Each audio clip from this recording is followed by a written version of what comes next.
Нур телеканалынын түз эфиринде ушул Ош шаардык кеңешине аттанган партиялардын арасындагы теледебаты биринчи айлампасынын экинчи эфири орун алды. Сиздер менен ушул теледебатта кезигишип жатабыз. Саламатсыздарбы? Аты жөнүм Таткабек Шабданбек уулу. Бизде бүгүнкү күндө адаттагыдай эле бул убакка чейин ушул партиялар арасында чөчөгүлөр тартылып, партиялардын бири-бирине беттешүүсү аныкталган.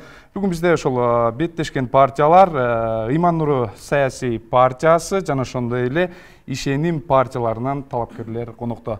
Анда эмесе мен ошол конокторду четинен баштап тааныштыра берсем, Ишеним саясий партиясынан Ош шаардык кеңешине талапкер Урмат Аттокуров мырза, жана ошондой эле Ош шаардык кеңешине талапкер Зейнепкан Исраилова, жана ошондой эле бизде дагы бир Ош шаардык кеңешине Ишеним партиясынан талапкер Улукбек Кадыров. Ал эми биздин экинчи партия ошол Ош шаардык кеңешине аттанып аткан партиялардын Ыйман Нуру саясий партиясынан ошол Ош шаардык кеңешине талапкер Нуркыз Кадырбек кызы, жана ошондой эле бизде дагы бир талапкерибиз Медер Абдыманапов, жана ошондой эле бизде дагы бир талапкер Сабыр Абдымомунов. Саламатсыздарбы, студиябызга кош келипсиздер. Ошол убакыт бөлүп келип бергениңиздер үчүн сиздерге терең ыраазычылык. Алгач ушул теледебаттын бул убакка чейин ошол сиздерге жоосу таркатылып берилген. Сиздерге дагы бир жолу башында эскерте кете турган болсом, дебат жалпысынан ошол 4 бөлүктөн турат. 4 бөлүктөн туруп, биринчи бөлүгүндө ошол сиздер программаңыздарды жана ошондой эле платформаңыздарды коомчулукка, шаар тургундарына тааныштырасыздар. Ал үчүн 5 мүнөт убакыт берилет. Убакытты туура пайдаланыңыздар. Берилген убакыт артка кайтарылбайт. Же болбосо ушул талапкерлердин бирөөсү тааныштырса болот, же болбосо ушул убакытты бөлүп пайдалансаңыздар болот. Ал эми биздин экинчи бөлүктө редакция тарабынан берилген суроолорго жооп бересиздер. Ошол ар бир жооп берүү үчүн 2 минутадан убакыт берилет. Ал эми үчүнчү бөлүгүбүздө ошол талапкерлер бири-бирине суроо берет. Ал үчүн ошол берилген суроо берип аткан талапкердин убактысы эсептелбейт. Бирок жооп берип аткан талапкердин убактысы эсептелет. Ал үчүн 2 минутадан убакыт берилет. Ал эми 4-үнчү бөлүгүбүздө ошол эркин микрофон беребиз шаардыктарга жана ошондой эле шайлоочуларыңыздарга кайрылсаңыздар болот. Анда эмесе баштай берели. Алгачкы эле сөздүн башын ошол Ишеним саясий партиясынан баштасак, сиздерде убакыт кетти, өзүңүздөрдүн программаңыздарды, платформаңыздарды тааныштырыңыздар. Дагы бир жолу эскерте кетүүчү жагдай, ошол микрофонуңуздарды жандырып, кайра өчүрүүнү унутпаңыздар. Баштадык. Саламатсыздарбы, урматтуу шаар тургундары, шайлоочулар. Ишеним саясий партиясы Ош шаарынын тургундарынын бакубат, тынч, ыңгайлуу жашоосуна өбөлгө болуучу стратегиялык план менен Ош шаарынын кеңешине, Ош шаардык кеңешине депутат болуп баратабыз. Ишеним саясий партиясы билимдүү, потенциалы жогору, тажрыйбалуу патриот, шаарыбыздын өнүгүүсүнө салым кошо турган командабыз менен баратабыз. Ишеним партиясынын негизги баалуулуктары бул эркиндик, мыйзамдуулук, акыйкат, ынтымак. Ишеним партиясынын программасы биз өз өлкөбүздү жана анын жарандарынын жашоосун кандайча көргүбүз келет деген идеяларды бириктирип, аларды иш жүзүндө ашырууга көздөгөн максаттарды камтыйт. Биздин Ишеним партиясынын негизги программабыздын негизги багыттары болуп, бул билимдүү жаштар эртеңки келечек, акыйкат жана калыс башкаруу, Ош мүмкүнчүлүктүн шаары, жашоого ыңгайлуу Ош, коопсуз Ош шаардыктардын бейпил жашоосу, ар бир үй бүлөгө турак жай, социалдык теңдик деген негизги багыттардан турат. Биринчи багытыбыз билимдүү жаштар эртеңки келечек деген багытыбызда бакубат жашоонун тиреги билим, шаардык тургандардын жаштарынын билим сапатын жогорулатуу үчүн балдар бакчасы, мектеп, орто мектептерге атайын кошумча программаларды киргизүү, IT тармактарын өнүктүрүү, жана да жаштардын заманбап технологиялар менен билим алуусу үчүн мүмкүнчүлүктөрдү жаратуу. Кийинки багытыбыз акыйкат жана калыс башкаруу дегенде мамлекет деңгээлде жүрүп жаткан саясий реформалардын негизинде Ош шаарындагы муниципалдык ишканалардын сапатын жакшыртуу аркылуу санын кыскартуу реформасын баштоо зарыл.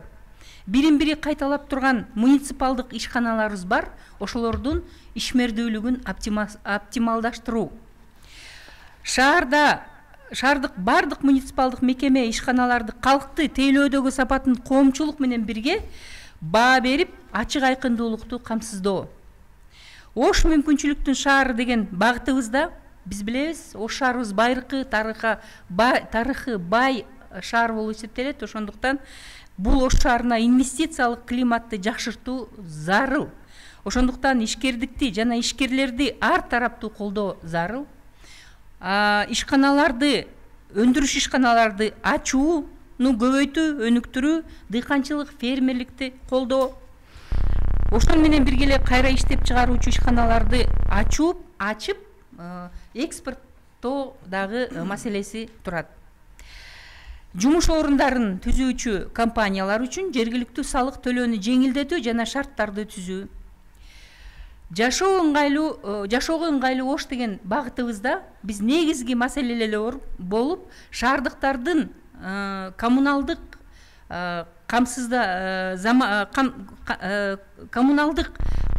кылууну, коммуналдык жанагындай муктаждыктарын камсыз кылуучу заманбап талапка ылайыктуу көтөрүш керек.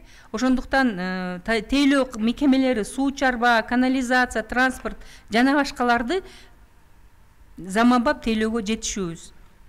Калкты тейлөөнү санариптештирүү, тейлөө мекемелерин заманбап технологиялар менен камсыздоо үчүн шарт түзүү. Коопсуз Ош шаардыктардын бейпил жашоосу деген багытыбыздын негизинде биз шаарда бир эле машина айдоочулардын видео көзөмөлүн гана өнүктүрбөстөн, ошол эле мезгилде коомдук жайларда видео байкоолорду жайылтып, ошол видео байкоолорду орноштуруу. Ошон менен бирге эле коопсуз шаар деген проекттин деңгээлинде коомдук жайларда бүт жанагындай улуттар аралык иштеп чыгуу жана жайылтуу маселелери дагы ушул жерде камтылып кетет. Ар бир үй бүлөгө турак жай деген дагы жакшынакай бир багытыбыз бар. Бул багыттын негизинде Ош шаарынын тургундарынын турак жай менен камсыз кылууну жеңилдетүү, ипотекаларды механизмин ойлоп табуу, эң акыркы биздин бир жакшынакай бир багытыбыз бул социалдык теңдик. Бул мугалимдердин, дарыгерлердин, бюджеттик мекеме кызматкерлерин ар тараптуу колдоо.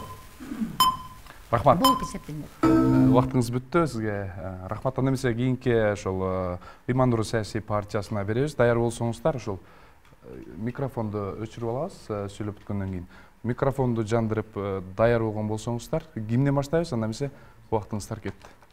Саламатсыздарбы, урматтуу телекөрүүчүлөр. Ыйман Нуру адилеттүүлүк жана өнүгүү саясий партиясы Ош шаарын туруктуу өнүктүрүү үчүн 10 кадам аттуу программасы менен алда боло турган шайлоого аттанып атат. Мен ошол программабыздын алдыңкы 5 кадам менен тааныштырып өтөм. Кийинки калган 5 бөлүгүн кесиптешим Медер улап кетет. Биринчи пункт — комфорттуу бизнес чөйрө. Ишкерлер үчүн алардын кызыкчылыгын урматтоо жана өз ара ишеничтин негизинде мамлекеттик органдар менен кызматташуунун жаңы форматы сунушталат. Шаардын экономикасынын эң чоң бөлүгү орто жана чакан бизнес сектору түзгөндүктөн эң таасирдүү импульс жана колдоолор ушул тармакка жасалышы керек. Бул жааттагы бизнес активдүүлүккө жолтоо болгон негизги факторлордун бири болгон криминал жана текшерүү органдарынын тийгизген терс таасирине бөгөт коюшу зарыл. Экинчи, ачык айкын генералдык план. Шаардык генералдык планын жана деталдык пландоо долбоорун 1 жылдын ичинде ишке киргизүү зарыл. Азыр Ошто курулуп жаткан курулуш тармагы өтө бат өнүгүп, көп кабаттуу үйлөр ар жерде тургузулуп жатат. Биз шаардын экологиялык коопсуздугун ойлогон, маданий, тарыхый жана эстетикалык өзгөчөлүгүн, инфраструктуралык мүмкүнчүлүктөрүн эске алган жана социалдык экономикалык өнүгүүсүн шарттаган мыйзам талаасын түзүүбүз керек. Башаламан курулуштун кесепеттерин алдын алуубуз зарыл. Үчүнчү, санарип муниципалдык кызматтар жаңы технологиялар аркылуу жарандар үчүн кызмат алуу процесстерин жеңилдетип, чиновниктердин санын жана чыгымдарын кыскартабыз. 4. Көмүскөдөгү салыктарды ачыкка чыгаруу. Заманбап жаңы технологиялардын жардамы менен жергиликтүү салык төлөөчүлөрдүн бардыгы атайын программага киргизилет. Аны менен салыктарды жашыруу мүмкүн болбой, ачык айкындуулук камсыздалып, көмүскө экономиканын көлөмү азаят. Коррупцияга жана адамдык факторго бөгөт коюлат. Салыктарды ар бир салык төлөөчү өзүнүн жеке эсеп номуруна төлөп, мамлекет менен эсеп кысап жүргүзүү ачык айкын жана жеңил болот. 5. пункт коопсуз оош долбоору. Бул система бир гана айдоочуларды айыпка жыгуу үчүн эмес, жашоочулардын коопсуздугун камсыз кылуу үчүн иштеш керек.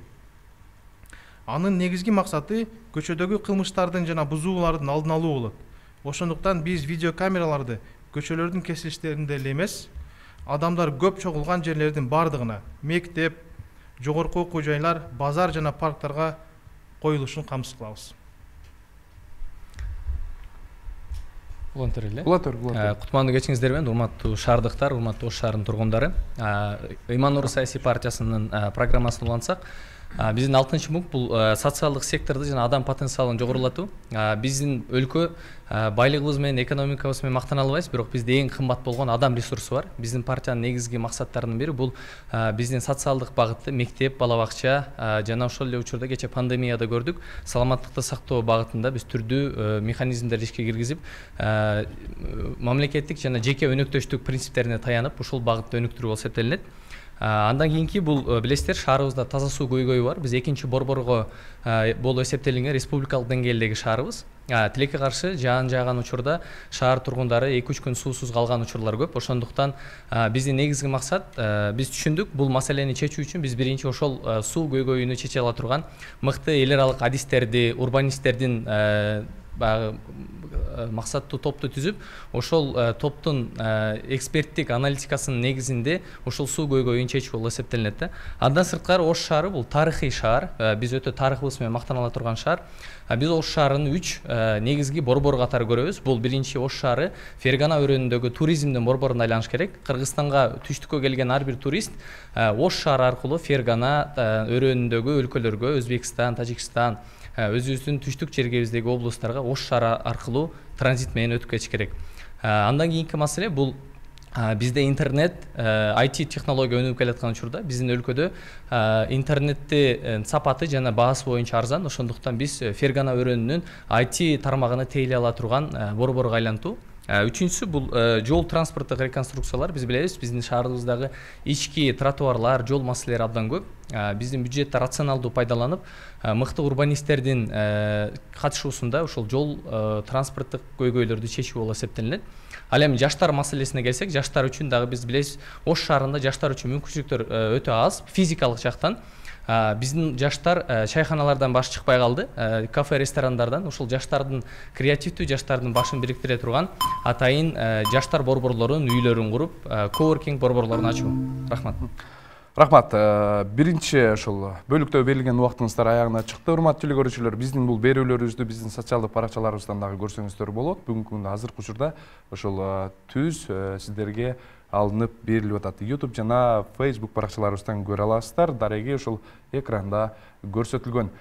Экинчи бөлүктө ошол баштардын алдында мен сиздерге дагы бир нерсени эскерте кетейин. Убакытты так жана туура пайдаланыңыздар. Немесе ошол суроо берүү бөлүгүн ошол Ыйман Нур саясий партиясынан баштай беребиз. Жогоруда ошол сиздер бири-бириңиздердин программаңыздарды уктуңуздар.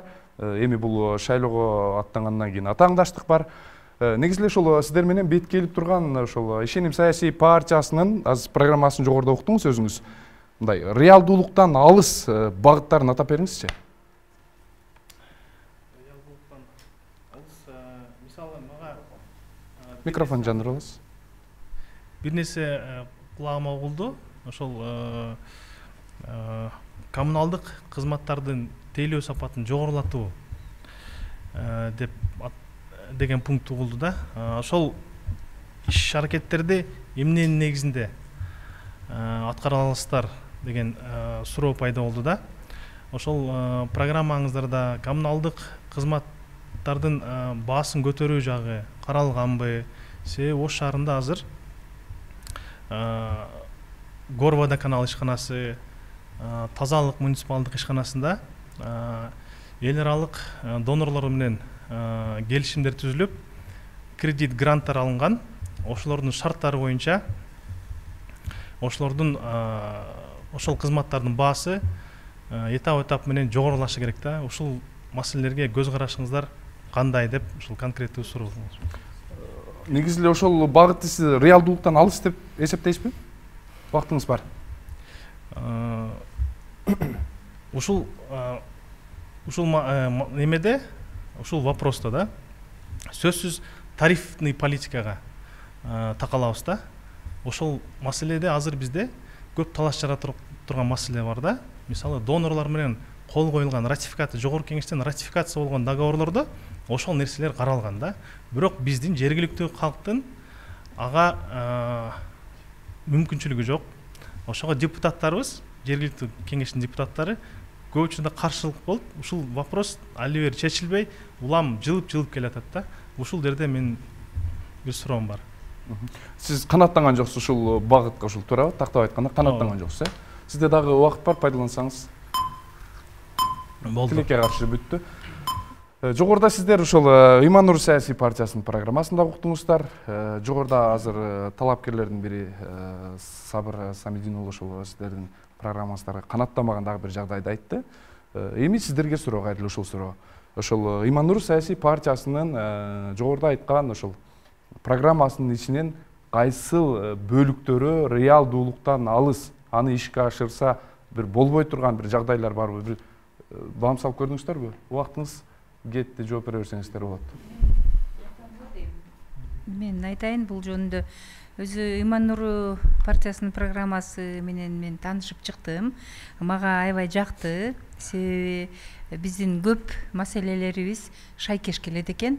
Ошондуктан бирок бир маселе боюнча менен баягы өзүм саламаттык сактоо тармагында кызмат кылып жүргөн инсан катары бир маселе бар экен да. Бул жерде саламаттык сактоо системасын жакшыртуу үчүн оорулардын алдын алууну күчөтөбүз, заманбап медицина мекемелерин көбөйтөбүз деп атасыздар.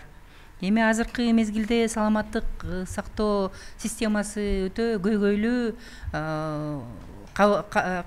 маселе болуп калды да. Себеби дегенде билесиздер, бул бюджеттин тартыштыгы, бул деген жанагындай биздин кесипкөй дарыгерлерибиздин сыртка чыгып кетиши дагы ошого окшогон маселелер.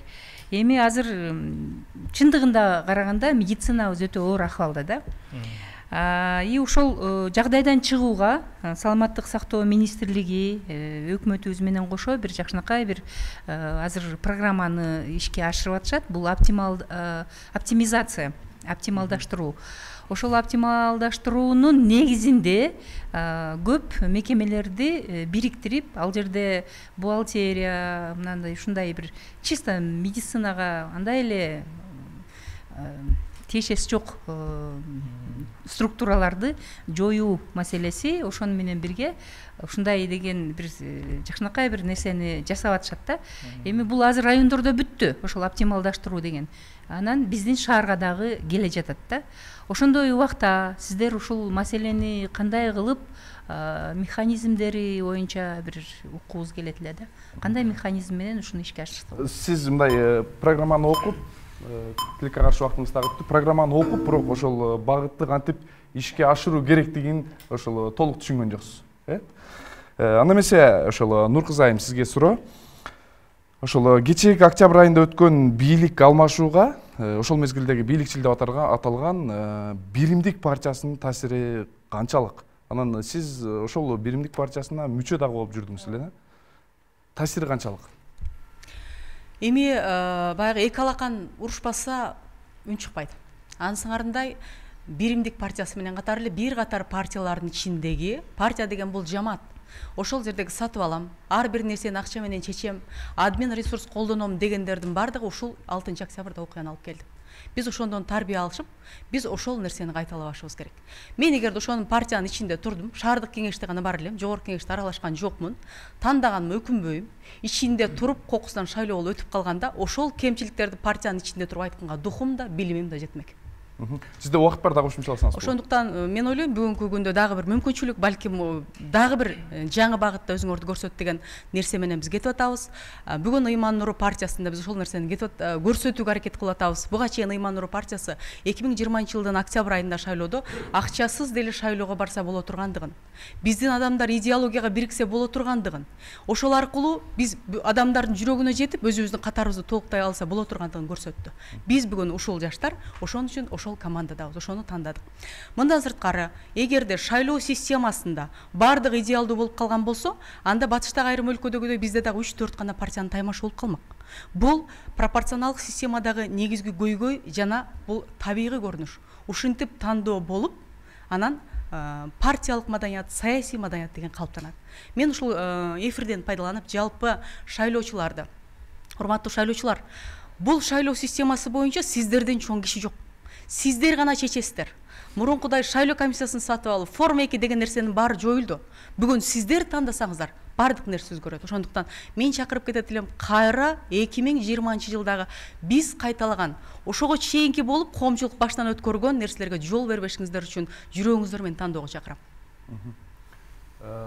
Сизде 5 секунд убакыт бар болчу, ошол аягына чыкты. Сизге суроо да. Бүгүнкү күндө ушул коомчулуктун арасында жанагы аты алмашып, анан заты алмашпаган же болбосо мөңүнү өзгөртүп келген талапкерлер деп атат да. Мисалга ушул партиядан партияга өткөн кандидаттарга кандай пикирдесиз? Аларды мындай бир принциптүү адам деп айтууга болобу? Сизде убакыт кетти. Саламатсыздарбы, урматтуу телекөрүүчүлөр, урматтуу Ыйман Нуру партиясынын талапкерлери. Бүгүнкү биздин бул дебатта негизги ушу Ош шаарындагы көйгөйлөрдүн тегерегинде болуп атат. Мен айта турган бул жооп. Бул эми партия деген кандайдыр бир ошол мамлекетибиздеги шаардагы же аймактагы бир болуп аткан иш-чараларга карата өзүнүн пикири менен ошол партияга кириш керек. Бул мыйзамдуу көрүнүш. Дүйнөлүк практикада мисалы бүгүн Ыйман Нуру партиясына жүрүп, эртең Ишенин партиясына өтүп кетсе, аны эч кандай коомчулук аны туура эмес көрбөш керек. Бул көрүнүш бизге мурдагы партиялардын бизге көрсөткөн терс таасирлеринин негизинде болуп атат. Себеби акчасы барлар менен кошо кетип аткан, бийликке барлар бийлик менен кошо кетип аткандар. Ошол негизде, ошол таризде бир топ ушул коомчулукта терс таасирлер болуп атат да. Азыркы мисалы биздин акыркы шайлоолордун азыр айтып өттүк.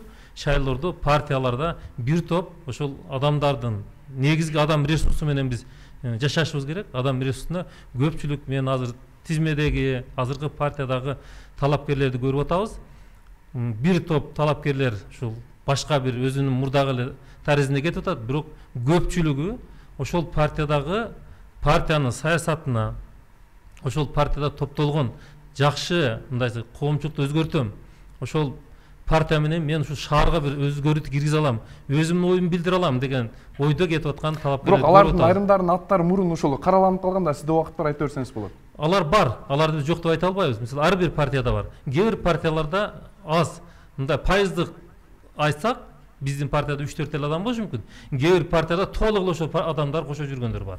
Башка партиялардан келип, бирок мүмкүн алардын ою дагы ошол партия менен ошол жаңы бийликке келебиз деген ойлору бар. Рахмат. Анда эмесе ошол кийинки суроону сизге жолдосом да. Негизи эле шаардык мэриянын, шаардык кеңештин аткарган жумуштарына сиз шаар тургуну катары, активист катары мисалга кандай баа берет элеңиз?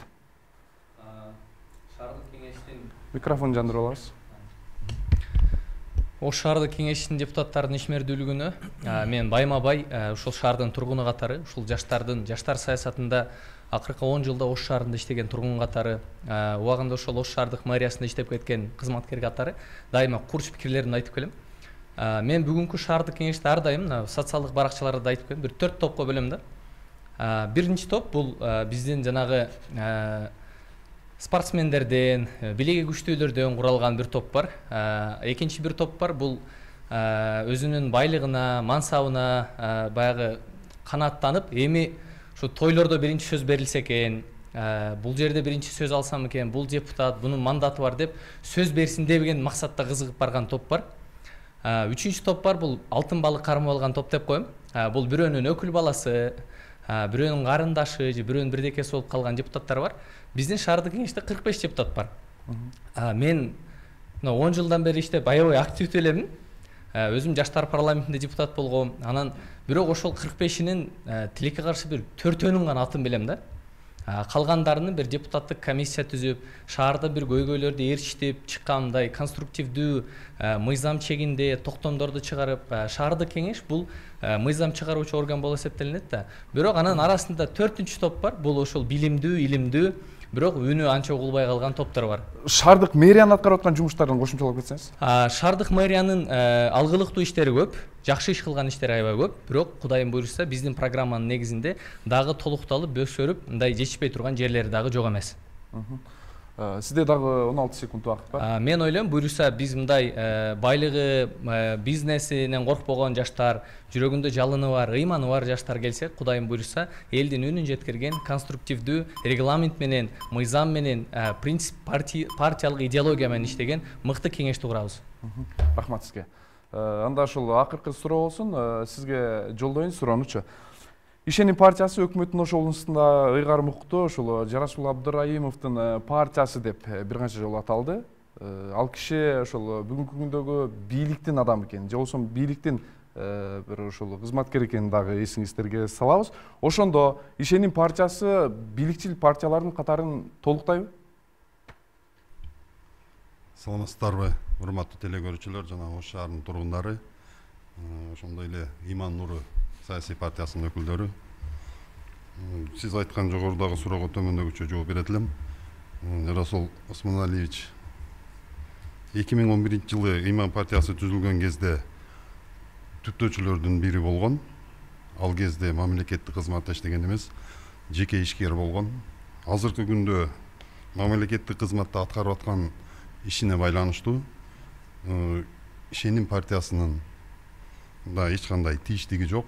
Азыр Ишеним партиясынын жетектеген адамыбыз биздин өзүбүздүн Ибаков Мирлан Таштандиевич карайт. Ал дагы өзү жеке ишкер, мамлекеттик кызматка эч кандай тийиштиги жок.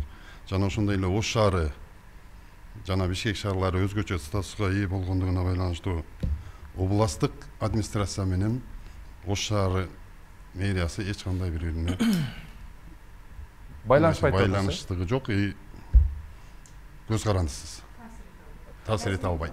Негизи мындай суроо болуп атат да, мисалы ошол бийликчил партиялардын катарын толуктайбы? Ишеним партиясы бүгүнкү күндө коомчулукта баягы жогору жактан макулдук алыптыр деген дагы ар кандай кептер дагы айтылат да. Бул канчалык деңгээлде? Ал эми андай сөздөр эл арасында болуп келген нерселерди биз дагы угуп жатабыз, бирок Ишеним партиясы бул бийликтик партияга кирбейт.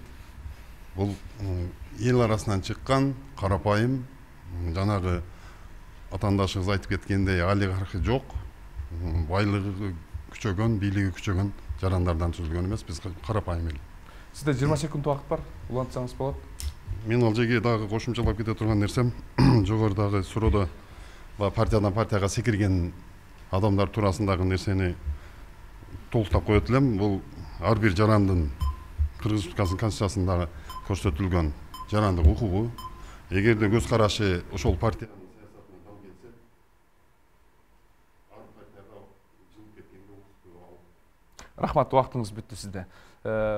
Урматтуу катышуучулар, талапкерлер, биздин ушинтип экинчи бөлүгүбүз аягына чыкты. Сиздерге 2 минутталык тыныгуу кайрадан ошол эфирибизди улантабыз.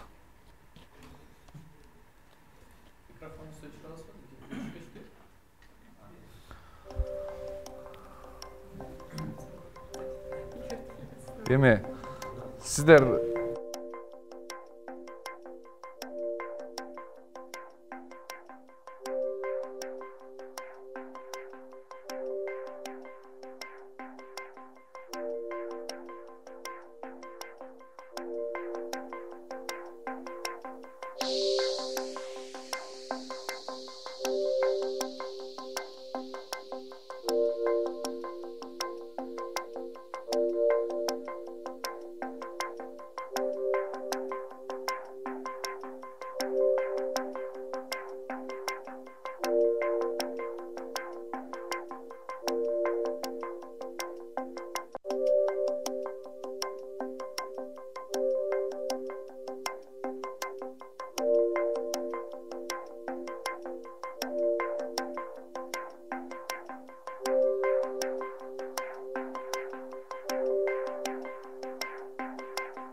Үчүнчү бөлүгүбүздү баштайбыз. Анда эмес ошол үчүнчү бөлүктө талапкерлер жогоруда айтылгандай эле ошол бири-бириңиздерге суроо бересиздер. Ал үчүн суроо берип аткан убакта сиздерге убакыт эсептелбейт. Ал эми жооп берип аткан убакытта 2 минутадан убакыт эсептелет. Анда эмесе Саур мырза, сиздерден баштайбыз. Ыйман Нуру саясий партиясынан, ошол Ишеним саясий партиясына сиздердин сурооңуздар.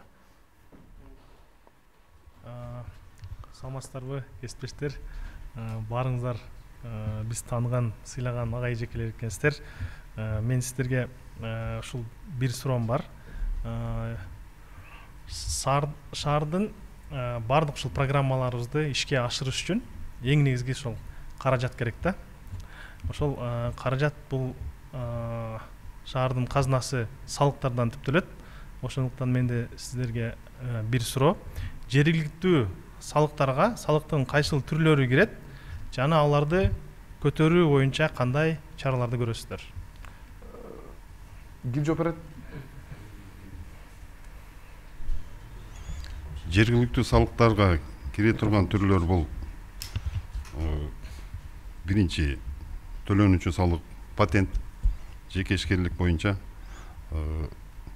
ошону менен бирге жер салыгы, жан салыгы деп коет. Кыргызчасында айтылганда тамарка салыгы дейт. Бул турак жай салыктары. Жергиликтүү салыктарга кирген түрлөрү болуп эсептелинет.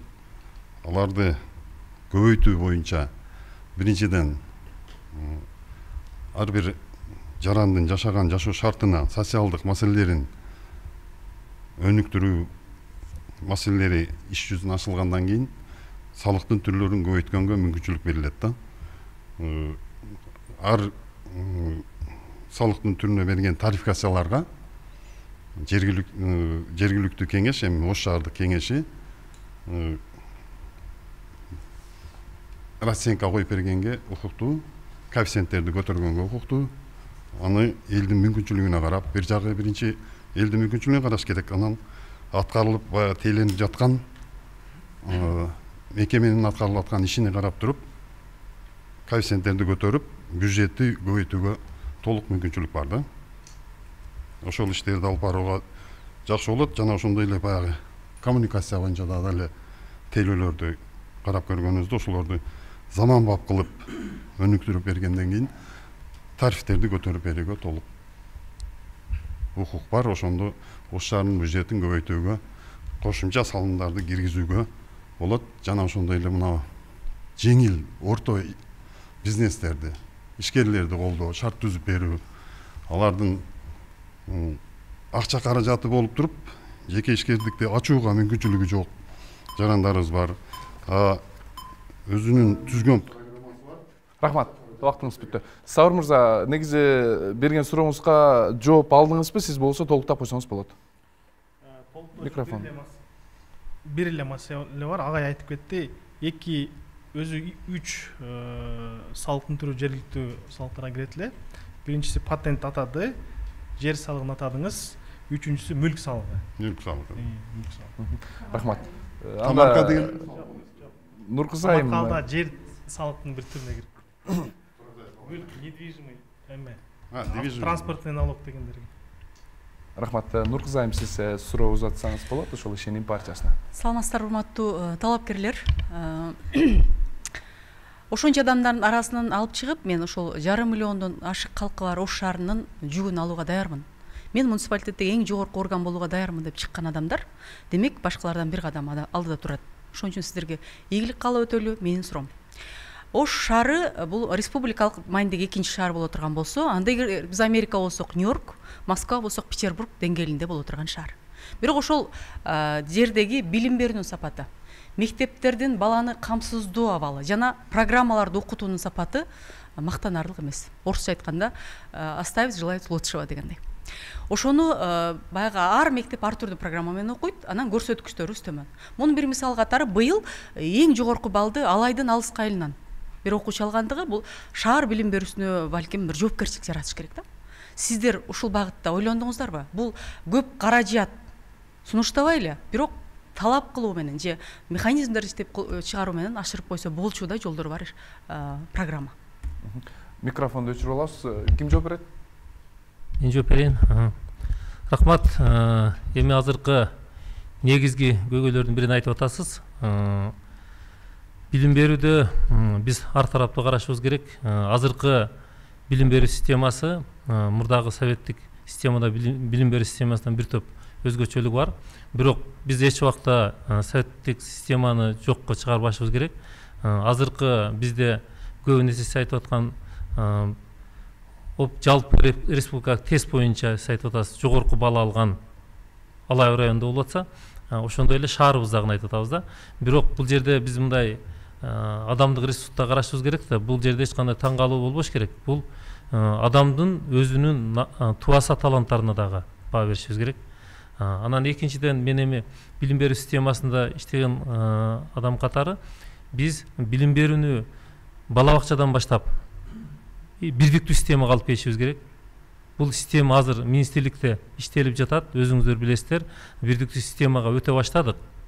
Экинчи, ошол орто билим, мисалы, мектептен биринчи баскыч, экинчи баскыч боюнча дагы биз бирдиктүү системага өтө баштадык. Мурда ар бир өзүңүздөр билесиздер, билим берүү системасында чаржайыт, бизде окуу куралдарындагы жазылыш боюнча да бир топ чаржайыт пикирлер жаралып жаткан. Азыр бирдиктүү системага өткөндөн кийин бир топ өзгөрүшү мүмкүн. Андан кийин биз эми бир кесипкөй болуп, бир адис болуш үчүн сөзсүз түрдө бир орто окуу жайын же жогорку билим алыш керек. Ал боюнча сиз айткандай көйгөй турат. Себеби бул жерде биз кесиптик багыт боюнча, мисалы, ар бир тармакты өзүнчө карап өтсөк, бюджеттик негизде ачылган окуу жайлар бар, андан жеке ачылган окуу жайлар бар да. Алардын да бирдиктүү системада бирок окуу пландарындагы өзгөчөлүктөр бар.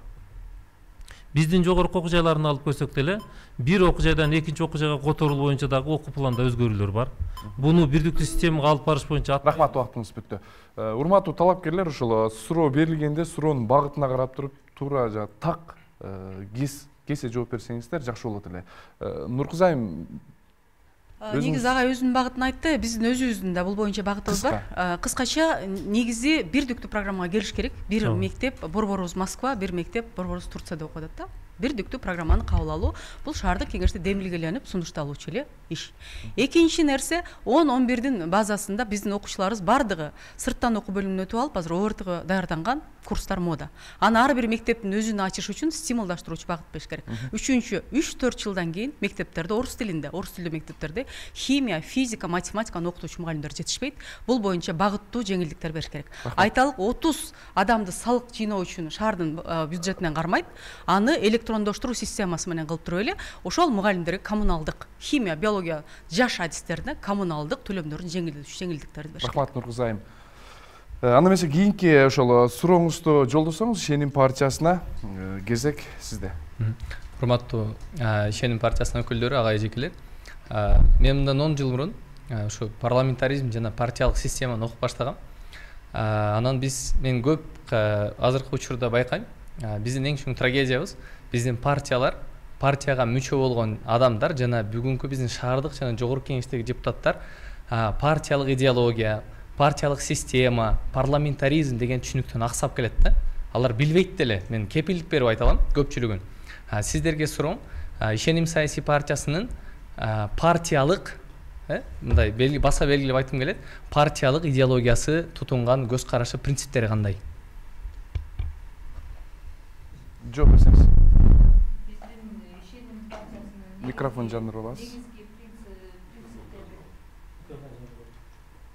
Негизги принциптери бар, өзү баалуулуктарыбыз бар, бирок деген анын арасында принциптерибиз дагы бар. Баалуулуктарыбыз эми баягы эле акыйкаттык, ынтымак, ошогон, бирок негизги принциптерибиз бул жанагы биздин программабызда эле айтып кеткен, бул деген балдардын келечеги, бул билим, бул деген коопсуз шаар, ошогон принциптер. Анан негизгиси мен ойлойм, негизги багыты бул деген ушул партияда биз ушундай команда чогулганбыз, өтө баягындай профессионал команда. Себеби дегенде бүт идеяларыбызды, бүт пландарыбызды, проекттерибизди полностью бир калыпка келтирип, анан кийин тизмектер максаттарга жетүүгө мен ойлойм, что күчүбүз дагы жетет да. Ошон үчүн принциптерибиз негизгилери мен жанагы дагы айтып кеттим, ошол принциптерибиз. Сизде убакыт бар, дагы кошумчаласаңыз болот. Мен жанагы билим берүү тармагы боюнча кичине кошумчалап кетким келет, уруксат берсеңиздер. Бул өтө көйгөйлүү маселе, ошондуктан мен айтайын дегеним, мени кызыктырган эле болочок энелердин саламаттыгы. Ушул программага, окутуунун орто мектептердин программасына ошол болочок энелерди даярдоо курсуна окшогон же болбосо сааттарды сөзсүз бюджеттен бөлүп берип окутуш керек, зарыл ошолчу. Себеби дегенде энелерибиз даяр болбой келип атат. Энеликке аталарыбыз аталыкка даяр болбой келип атат. Бул деген өтө чоң көйгөй да. Ошондуктан бүт оорулар, башкалар бүт бардыгы жайылганы дагы ошол себептен болуп атат да. Рахмат. Өспүрүм кыздарыбыз. Анда эмесе ошол кайрадан эле Ишеним саясий партиясы сиздер ошол Ыйман Нуру саясий партиясына ошол өзүңүздөрдүн суроолоруңуздарды узатсаңыздар болот. Урмат агай, сизден баштайбыз. Микрофон жандырып алабыз. Рахмат. Мен мындай деген суроону бергим келип атат. Ош шаарына биринчи кезекте чечүүнү талап кылган кандай орчундуу маселелер бар деп ойлойсуздар? Жана аларды чечүүнүн кандай жолдору бар, ушуну айтып берсеңиздер.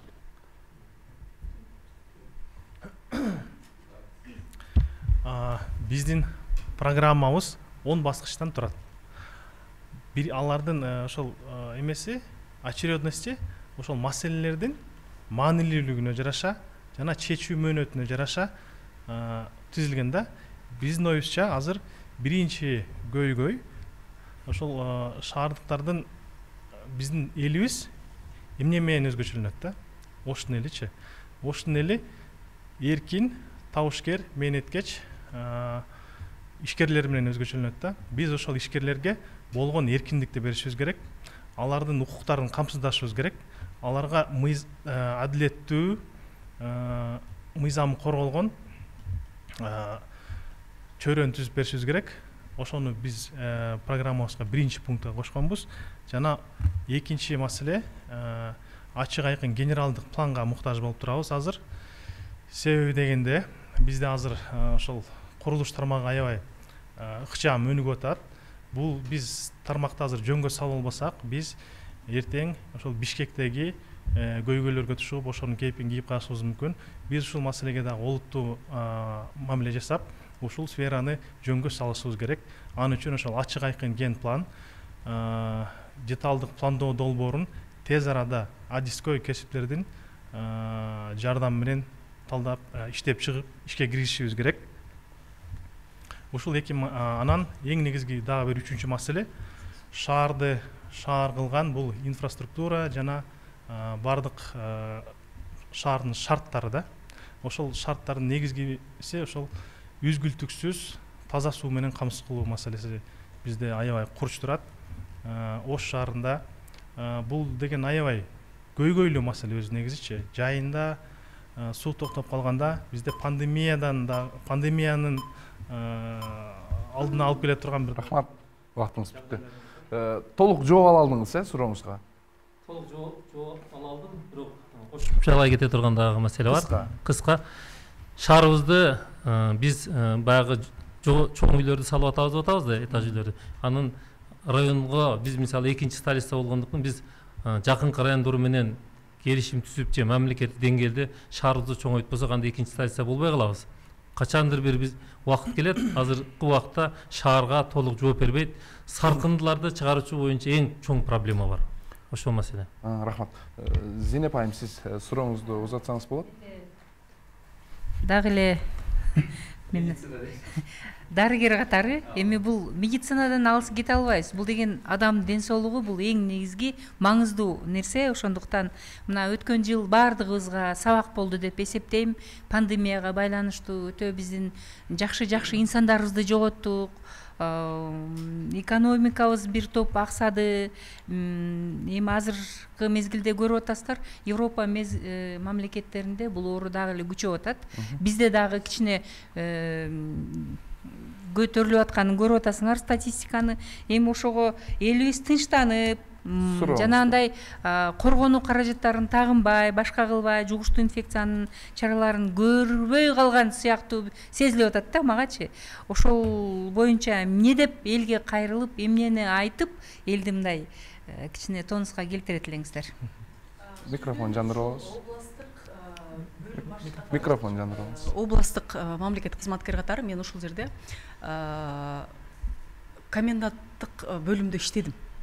Көп балалуу эне катары. Мен ошол жерде көрдүм канчалык оор болуп атканын. Ошондуктан урматтуу шаардыктар, мен азыр япониялыктардын алыстан туруп баш ийкеши учурашканын, жүгүрүп барып эле бири-бирин өө бербегенин, зарыл болбосо эле колдорун кыса бербегенин, дайым эле биринин дишине бирин иче бербегендигин, бул бир нече жолу ушундай пандемиялык кырдаалды өткөрүп, анан келген бир зарылдык болуш керек деп ойлодум. Ошондуктан жалпы шаардыктарды, жалпы көрүп жаткан биздин замандаштарды айтып кетким келет. Мамлекеттин эң чоң байлыгы адамдар болсо, адамдын байлыгы ден соолук. Ал эми ден соолукту сактоо биринчи жараткандан бирок биздин колубуздагы мүмкүнчүлүк болуп эсептелет. Ошондуктан өзүбүз сактап, өзүбүз күрөшүү шарт. Бул жөнөкөй эле туура тамактануудан баштап, жөнөкөй күнүмдүк баягы тазалык, санитардык нормаларды сактоо болуп эсептелет. Ошону биз балдарыбызга айтып, ал бир укугу чектелүү эмес, бир кыйналып калуу эмес, бул өзүбүздүн берген мүмкүнчүлүгүбүздү жана ден соолукту сактап калууга болгон аракет экендигин белгилеп кайрылып кетким келет. Ошол эле мезгилде медициналык тармактан дагы жалпы мен лекцияларды өткөндө да айтып калам жаштарга. Апаларыбыздын бир жакшы сөзү бар, тойлорду өткөрүп алып, бир больницага жатайын депчи. Милдеттүү ар бирибиз 6 айда жана 1 жылда медициналык кароодон өтүшүбүз керек. Ошондо өтүшкөн оорулардын алдын алуу, билбей калуу, онкологиялык оорулардын алдын алуу деген нерселерди биз чечебиз. Ошондуктан ар ким өзүбүздүн саламаттыгыбызга жоопкерчилик менен карап, энелер ушул нерсени балдарга тарбиянын бир бөлүгү катары киргизсек.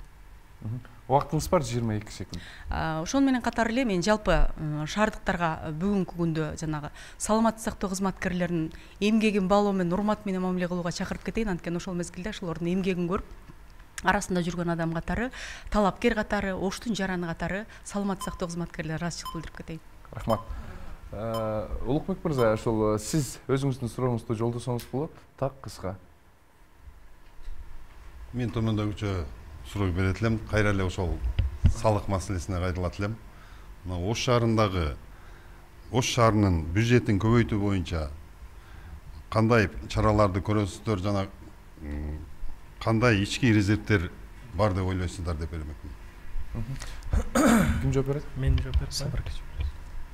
Бул жерде эң чоң маселе көмүскө экономикада.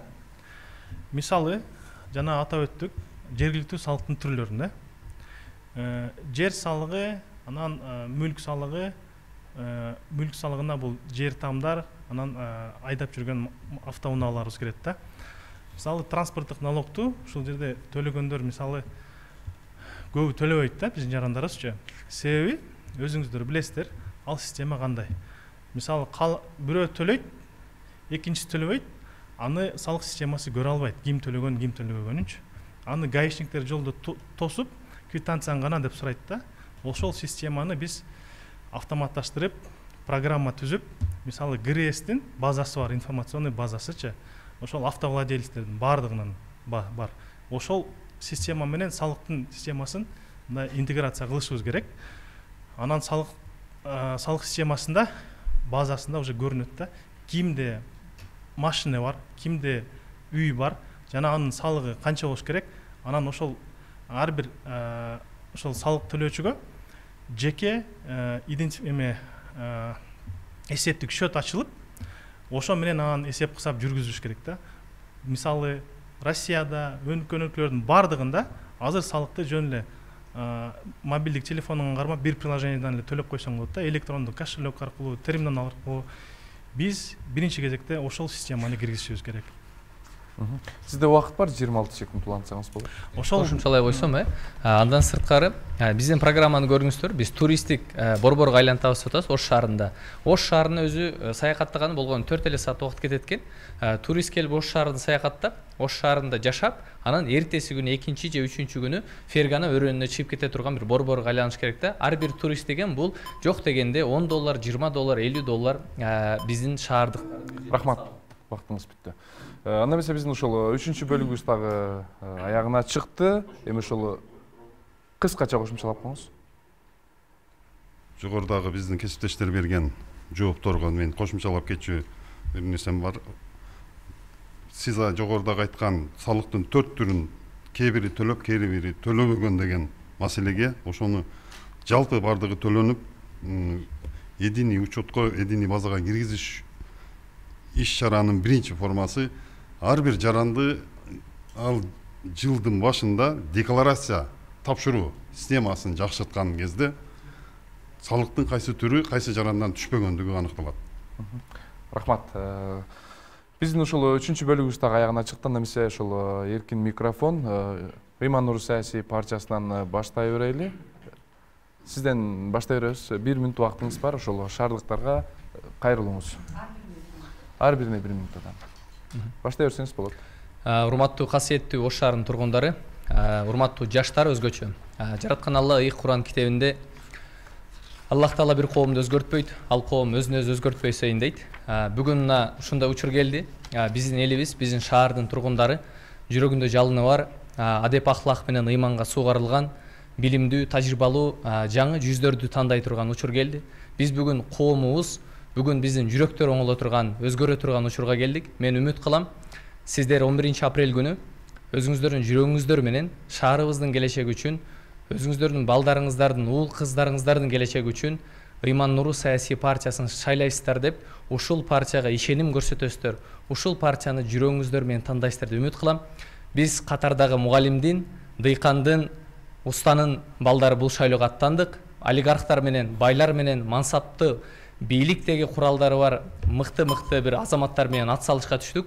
Ушул ат салышта сиздер биз тарапта болуңуздар. Рахмат. Убактыңыз бүттү. Нуркызы айым. Микрофонду жандырып алыңыз. Урматтуу замандаштар, урматтуу бир туугандар, урматтуу достор, урматтуу шайлоочулар. Астыда биздин астыбызда чоң жоопкерчилик турат. Бул шайлоочунун активдүү укугу. Ошондуктан бул сиздин мүмкүнчүлүк жана сизден гана таасир эте турган нерсе болгондуктан Ыйман Нуру саясий партиясынын адилеттүүлүк жана өнүктүрүүнү багыт кылган саясий партиясынын өкүлү катары сиздерге кайрыларым. 11 апрель күнү өзүңүздөр жүрөгүңүздөр менен эч кимге көз каранды эмес экендигиңизди далилдеп, сиздин үнүңүз бүгүнкү Ош шаарынын жашоосуна ал аркылуу Кыргызстандын келечегине таасир эте тургандыгын далилдеп, өз добушуңуздарды берип, өз тандооңуздарды жасаңыздар. Ал эми Ыйман Нуру партиясы сиздер үчүн дайыма жүрөгүндө жалыны бар, өздөрү таза, анан өндүрүшкө багыт алып, жалаң идея менен жүргөн. Акча менен эле эмес, өзүнүн демилгеси менен буга чейин чоң багытты, чоң өздөрүнүн командасын жана интеллектуалдык инвестицияны түзө алган команда сиздер үчүн дагы да чоң мүмкүнчүлүктөр менен кызмат кылган. Рахмат. Сабыр Самидин сизде. Урматтуу Ош шаарынын тургундары, билесиздер, биздин мамлекетте, биздин шаарда ыймандуу, таза, чыныгы билимдүү адамдар аз эмес, андайлар көп эле. Бирок алар өзү табиятынан жулунбаган, ашынбаган, топук мүнөз болгондуктан алар мындай бийликке, намыска, мансапка эч качан умтулбайт экен. Ошонун айынан тилекке каршы биздин мамлекетте 30 жылдан бери бийликте бир топ принципсиз, татыксыз адамдар ээлеп алып, биздин мамлекетти кандай туңгуйукка алып келгенин өзүңүздөр көрүп атасыздар. Ошондуктан азыр биз таза адамдар, жүрөгүндө ыйманы бар, дилинде абийир намысы бар адамдар билигип, демилгенди колго албасак, эртең кеч болот. Келиңиздер биздин катарга. Рахмат. Убактыңыз бүттү. Анда эмесе сиздерге эркин микрофон берилет, убакытты туура пайдаланыңыздар. Урмат мырза, сизден баштай беребиз. Рахмат. Урматтуу Ош шаарынын тургундары, биринчиден баарыңыздарды келе жаткан Нооруз майрамыңыздар менен куттуктайм. Ош шаарында тарыхый окуя болуп атат деп да айтсам болот. Себеби буга чейинки айтылып аткан баягы биздин ар бир сунушубуз ушул Ош шаарын өнүктүрүү боюнча, Ош шаарына эртең ушул келген 45 депутат Ошту 4 жылдын ичинде кандай бир форматта көргөзө алат. Ар бир партиянын өзүнүн программасы болуп атат. Биздин ишеним партиясында эң негизги принциптердин бири биз бири бирибизге ишенишибиз керек. Качан гана адам бири бирине ишенсе, бул турмуштун мыйзам чегинде айтсак, бул адам бири бири менен ишенсе, ал баш кошот. Бири бирине ишенсе дос болот. Бири бирине ишенсе гана ал бири бири менен партнер болуп эртең кызматташат. Шаарда биз бири бирибизди сындабастан, биз бири бирибизге жардам берип, биз бул партияны же тиги партияны айтпастан биз өзүбүз шаарга эмне кылабыз? Ошол максатта иштешибиз. Рахмат, убактыңыз бүтү. Зейнеп айым. Урматтуу шаардыктар, урматтуу шайлоочуларым, мен башка энелер сыяктуу эле ар бир балабыз бул жашоодо өз ордун таап, жакшынакай бакубат жашоодо жашашын каалайт элем.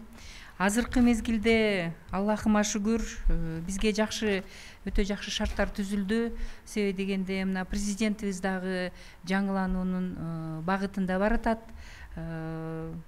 Биздин партия өтө стратегиялык пландары менин оюмча жакшы түзүлгөн. Ошол стратегиянын планын максаттарына жете турган болсок, биз бакубат, ыңгайлуу, жакшынакай шаарда жашайбыз, коопсуз шаарда. Эми ошондуктан 11 апрелде мен баарыңыздарды чакырып кетет элем. Эртең менен туруп, балдарыңыздардын көздөрүнө карап, балдарыңыздардын келечегин ойлоп. Рахмат, убактыңыз бүттү сиздин. Анда эмесе келиңиз, Улукбек мырза, сизге 1 мүнөт эркин микрофон, убактыңыз кетти. Урматтуу шаар тургундары, урматтуу теле көрүүчүлөр, урматтуу Ош шаарынын шайлоочулары. Мен сиздерге төмөндөгүчө кайрыламын. Мен ушул жерде Ош шаарында туулуп өскөн жаран катары, сиздердин катарыңыздарда жүргөн карапайым көп балалуу семьядан чыккан талапкермин. Ишеним саясий партиясындагы түзүлгөн биздин командада бардыгы карапайым үйдөн чыккан ар бир кесиптин ээси болгон, өзүнө жараша жашоосу бар орто жаштагы жаштардан түзүлгөн партия 2021 жылдын 11 апрелинде сиздер өзүңөрдүн ички дүйнөңүздөрдөн таза дагы бул 4 жылдын ичинде Ош шаарынын өнүгүүсүнө жана социалдык маселелердин чечилишине кошумча берет деген ойдо Ишеним партиясына добуш бересиздер. Рахмат, убактыңыздар бүттү. Урматтуу катышуучулар, ушинтип биздин теледебатыбыз дагы аягына чыкты. Бүгүн сиздерге эскертип айта кете турган болсок, биздин бул берүүлөрүбүздү социалдык баракчалардан дагы көрө аласыздар. Ушул дарек экранда көрсөтүлгөн. Ал эми биздин бул берүүлөрүбүздү бүгүнкү учурда ушул азыркы убактарда социалдык баракчаларыбыздан ошол миңдеген жарандар көрүп, жүздөгөн ошол билдирүүлөр келип түштү. Ал эми бүгүн бизде конокто ошол Иман-Нур саясий партиясынан Ош шаардык кеңешине аттанган талапкерлер жана ошондой эле Ишеним саясий партиясынан Ош шаардык кеңешине аттанган талапкерлер болду. Дагы бир эскертип кетүүчү жагдай, кийинки партиялар арасындагы теледебат 24 март күнү кечки саат 22:00 Ынтымак жана Республика партиялардын ортосунда өткөрүлмөкчү. Бул берүүнү мен Даткабек Шабданбек уулу алып бардым. Сиздер менен кайрадан көрүшкөнчө аман туруңуздар.